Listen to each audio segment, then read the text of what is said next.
आइए जानते हैं प्रमुख अंतर्राष्ट्रीय खबरों को। उससे पहले एक नजर आज के हेडलाइंस पर। बंगाल राष्ट्रपति शासन की ओर। अमेरिकी वाणिज्य मंत्री ने ट्रेड डील नहीं होने की वजह बताई। कोर्ट कॉरिडोर में टकराई दो परछाइयां। भारत मंडपम में कल से शुरू हो रहा है विश्व पुस्तक मेला। ईरान में खामेनेई शासन के खिलाफ भड़का जनाक्रोश। रूस ने चलाया ब्रह्मोस्त्र। घोड़ा लेकर शॉपिंग स्टोर में पहुंच गया शख्स। गोल्ड सिल्वर के दामों में फिर आया उछाल। द राजा साहब की रिलीज के दौरान थिएटर में मगरमच्छ लेकर पहुंचे फैंस।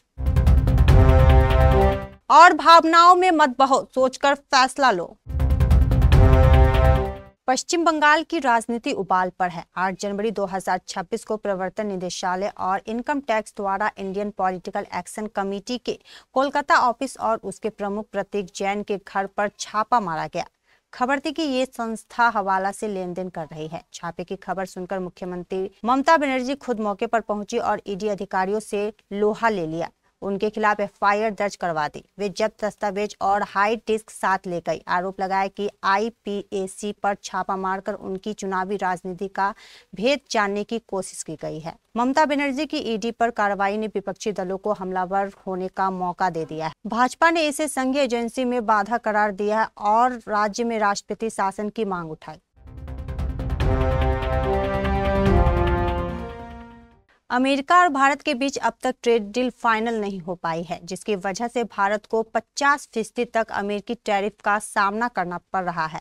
वहीं अब अमेरिकी वाणिज्य मंत्री हार्वर्ड लुटलिन ने यह दावा किया है कि प्रधानमंत्री नरेंद्र मोदी के अमेरिकी राष्ट्रपति डोनाल्ड ट्रंप को कॉल नहीं करने की वजह से यह फाइनल नहीं हो सकी। लुटनिक ने यह दावा ऐसे समय में किया है जब ट्रंप प्रशासन के रूस में तेल खरीदने वाले देशों पर 500% तक टैरिफ लगाने वाले बिल को मंजूरी दे दी है, लेकिन इस पर अभी मतदान होना बाकी है। दिल्ली के राउस एवेन्यू कोर्ट में जमीन के बदले नौकरी घोटाले की सुनवाई के दौरान लालू परिवार की अंदरूनी कलह सामने आई। तेजस्वी यादव और तेज प्रताप यादव का आमना सामना हुआ, जहां तेज प्रताप ने तेजस्वी के इशारों पर कोई प्रतिक्रिया नहीं दी और गुस्से में दिखे। यह घटना लालू परिवार के लिए कानूनी संकट के बीच भावनात्मक और राजनीतिक टकराव को उजागर करती है। लालू यादव परिवार के लिए यह दिन पहले से ही तनावपूर्ण था। कोर्ट के निर्देश पर नेता प्रतिपक्ष तेजस्वी यादव, उनकी बहन मीसा भारती और बड़े बेटे तेज प्रताप यादव सशरीर अदालत पहुंचे। दिल्ली में विश्व पुस्तक मेले की शुरुआत 10 जनवरी को हो रही है, जो 18 जनवरी तक चलेगा। इस बार पुस्तक मेले को भारतीय सशस्त्र सेनाओं को समर्पित करते हुए मेले में एंट्री फ्री रखी गई है। विश्व का सबसे बड़ा पुस्तक मेला अपने 53वें संस्करण के साथ राजधानी में फिर लौट रहा है। 9 दिनों तक चलने वाले पुस्तक मेले में 35 से अधिक देशों के 1000 से अधिक प्रकाशकों के 3000 से ज्यादा स्टॉल शामिल होंगे। यहाँ 600 से अधिक योजनाओं में 1000 से ज्यादा वक्ता संवाद करेंगे। 20 लाख से अधिक लोगों के इसमें शामिल होने की संभावना है। ईरान में आर्थिक संकट के खिलाफ चल रहे विरोध प्रदर्शन देश भर के कई शहरों में फैल गया है। राजधानी तेहरान समेत मशहद और इस्फहान जैसे प्रमुख शहरों में लोग सड़कों पर उतर आए। प्रोटेस्टरों और सुरक्षा बलों के बीच झड़प की भी खबरें सामने आई है। विरोध प्रदर्शन तेज होने के बाद इंटरनेट पर पाबंदी लगा दी गई है। ईरान में सत्ता के खिलाफ खुला विद्रोह चल रहा है। पिछले महीने तेहरान के ग्रैंड बाजार में शुरू हुए प्रदर्शन अब देश भर में फैल चुके हैं। व्यापारियों द्वारा ईरानी मुद्रा रियाल के तेज गिरावट और बढ़ती महंगाई के खिलाफ आवाज उठाई गई थी, जो जल्द ही बेरोजगारी, वस्तुओं की कमी और पश्चिमी प्रतिबंधों के कारण बढ़ते आर्थिक संकट में तब्दील हो गया है। रूसी रक्षा मंत्रालय ने शुक्रवार को दावा किया कि उसने यूक्रेन पर आर्सेनिक मिसाइल से हमला किया है। यह हमला कथित तौर पर दिसंबर में पुतिन के आवास पर यूक्रेनी ड्रोन हमले बदला बताया जा रहा है। दरअसल रूस के रक्षा मंत्रालय ने शुक्रवार को कहा कि सेना ने यूक्रेन पर हमले में नई आर्सेनिक मध्यम दूरी की बैलिस्टिक मिसाइल का इस्तेमाल किया है।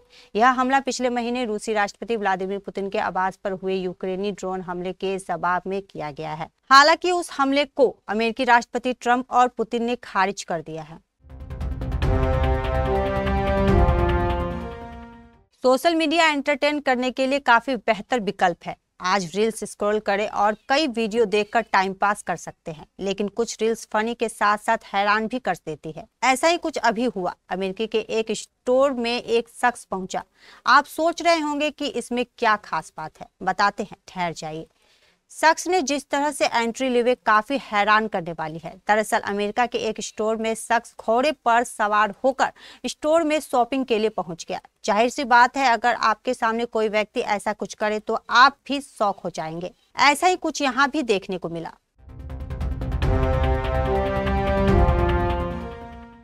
9 जनवरी 2026 को सोने के भाव बढ़ गए हैं। आज चांदी की कीमत में भी भारी उछाल आया है। India Boolean and jewellers association के अनुसार कल गुरुवार शाम को 916 शुद्धता यानी 22 कैरेट गोल्ड का दाम 1,24,368 था, जो आज शुक्रवार सुबह 1,25,671 प्रति 10 ग्राम पहुंच गया है। आज चांदी 999 प्रति 1 किलो के रेट में 4,000 रुपए से ज्यादा की बढ़ोतरी हुई है।